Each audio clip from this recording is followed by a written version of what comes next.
Hello, everyone, and welcome to Life Fantastic, the podcast where people with disabilities talk about all things related to disability here on Straight Independent Radio.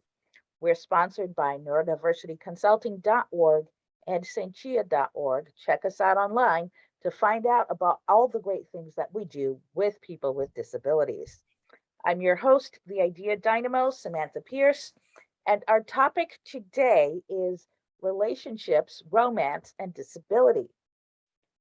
Yes, people with disabilities have intimate romantic relationships. It's an actual thing.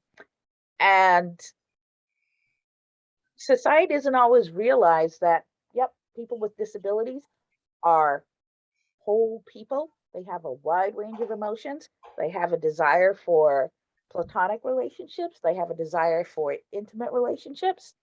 So we're going to talk a little bit. We're going to talk not a little bit, a lot. I should stop saying a little bit. We're going to talk a lot today in this episode about what it means to be disabled and trying to have a romantic relationship.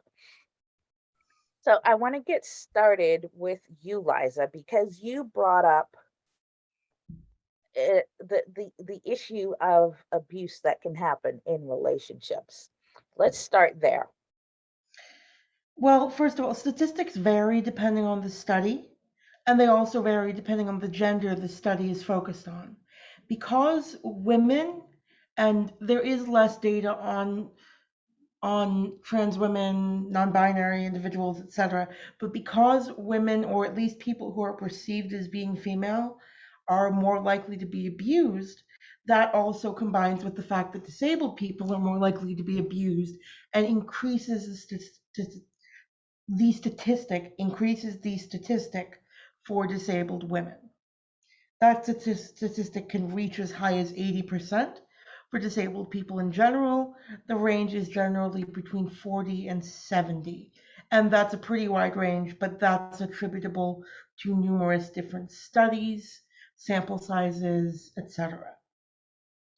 This is often just because these people in the general society are vulnerable to abuse, but it's also often disabled people often have their significant other potentially being the main one caring for them, unpaid. They might not be able to get a carer, so their significant other is the one caring for them.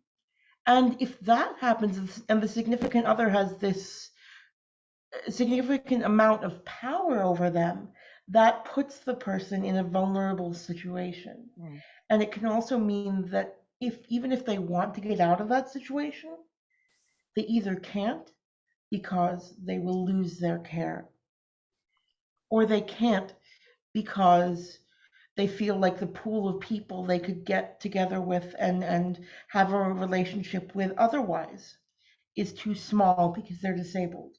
That, and there's also the potential that many think that it would reflect badly on them, or no one would believe them because the other person is more powerful. So again, that statistic can range from 40 to 80%, with the higher end of that being people who are more dependent on the significant other for care, and people who are either women or femme-leaning. So it sounds like it's a complicated issue for someone with a disability. And again, disability, it's a pretty big umbrella that covers lots of different people, lots of different abilities, lots of different interests. But it sounds like it's difficult. It's really tricky for people with disabilities to navigate that power dynamic when the person that they're in an intimate relationship with is their primary caregiver.